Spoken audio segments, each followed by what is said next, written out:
Hello and welcome to episode 16 of the 1001 Movies podcast.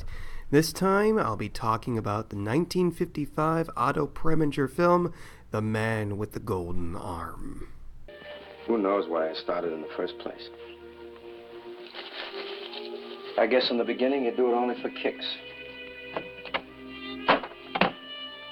Louis gave me my first shot for nothing. I thought I could take it or leave it alone.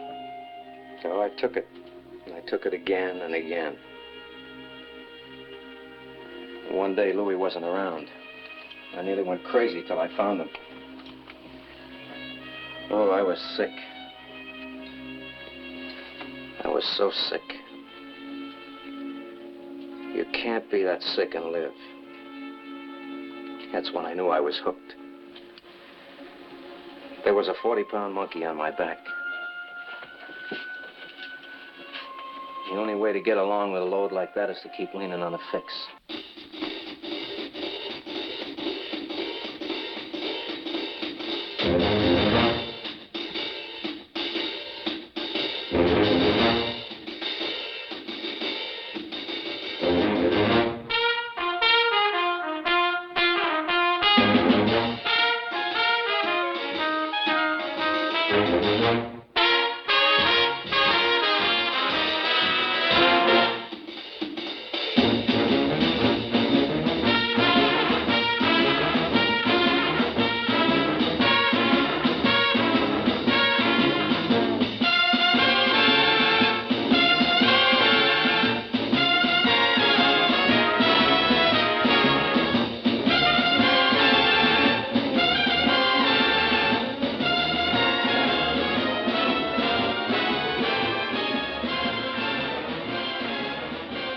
Before I get into this episode's film, let me get some housekeeping out of the way. It's been 15 podcast episodes so far, and I think we've more or less found our feet.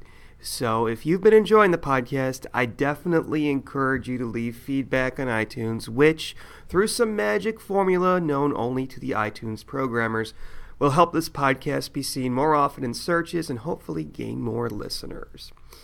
Now, on to this episode's feature presentation.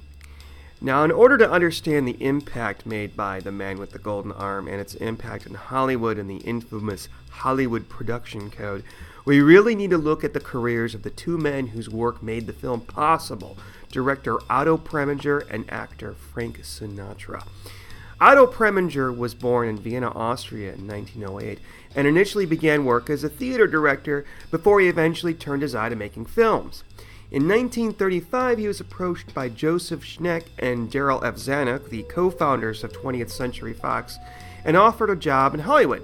Preminger accepted and began making films for Fox until 1937, when his temper got the better of him on the set of Kidnapped, and he had a confrontation with Darryl Zanuck.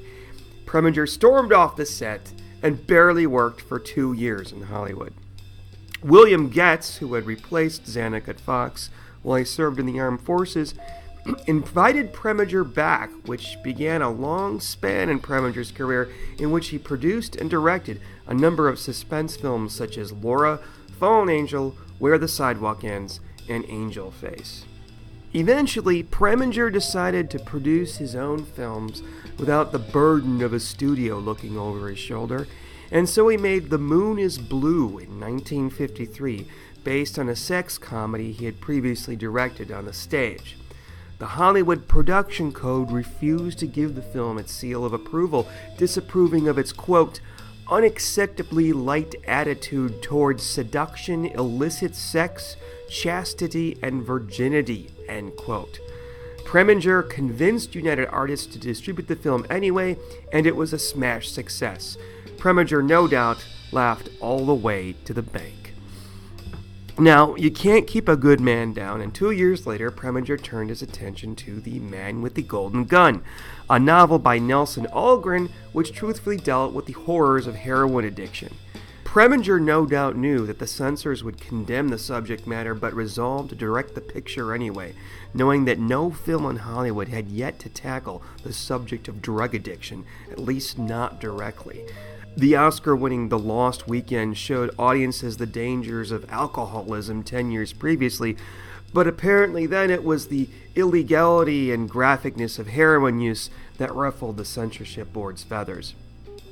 Frank Sinatra, in the meantime, was successful, of course, as a singer throughout the 1940s, and made a number of appearances in several lesser-known films, usually involving more singing and very little acting.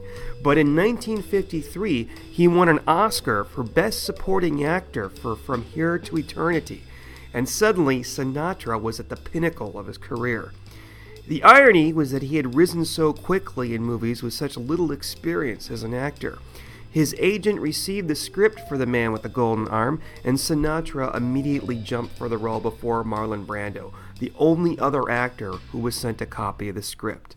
Anyone who knew Preminger and Sinatra and their methods on set probably would have expected the two to be like oil and water. Preminger was known for his temper and obsessiveness over little details, while Sinatra was known as an actor who wanted little rehearsals and strived to do everything in one take. This suited Preminger superbly, and Sinatra's quick working method jived with Preminger's preference on longer takes with fewer edits. For instance, in a scene in which Sinatra's character is suffering from agonizing withdrawal from heroin, the production crew booked an entire week to film the 3-minute scene. Together, Sinatra and Preminger did it in 45 minutes. The Man with the Golden Arm was, as I mentioned earlier, the first major motion picture to discuss the topic of heroin use, addiction, and withdrawal. Frank Sinatra plays the somewhat aptly named Frankie Machine, who's returning home from a 6-month stay in rehab after trouble with heroin. His recluse wife Zosh, played by Eleanor Parker, is waiting for him, and she pretends to be confined to a wheelchair to engender sympathy from her husband. He has no idea that she can actually walk on her own. Knowing that he should avoid a relapse by hanging out with the same crowd and continuing his job as a card dealer in an underground gambling den, Frankie desperately tries to become a musician, but his need for money soon pulls him back into the world of his former underworld cronies, and inevitably his heroin addiction returns. His former flame Molly, played by Kim Novak in her first famous role, is there to help, and the story eventually spirals into a tale of irony and tragedy that ends with Frank's recovery after a particularly painful bout of withdrawal.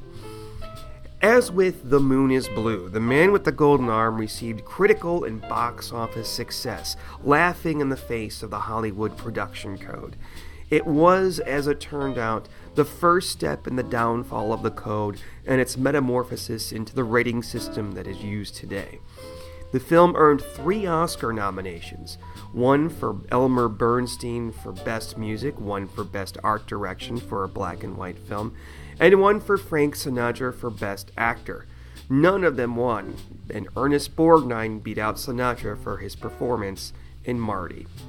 What did I think of it? 60 years later, it really is hard to watch this film without comparing it to a small handful of others about drug addiction. Requiem for a Dream, Bigger Than Life, and Trainspotting, among others. All of these are far more visceral films made much later, so it seems almost unfair to compare them with Preminger's movie. What The Man with the Golden Arm does have going for it, even today though, is Sinatra's unbelievable performance.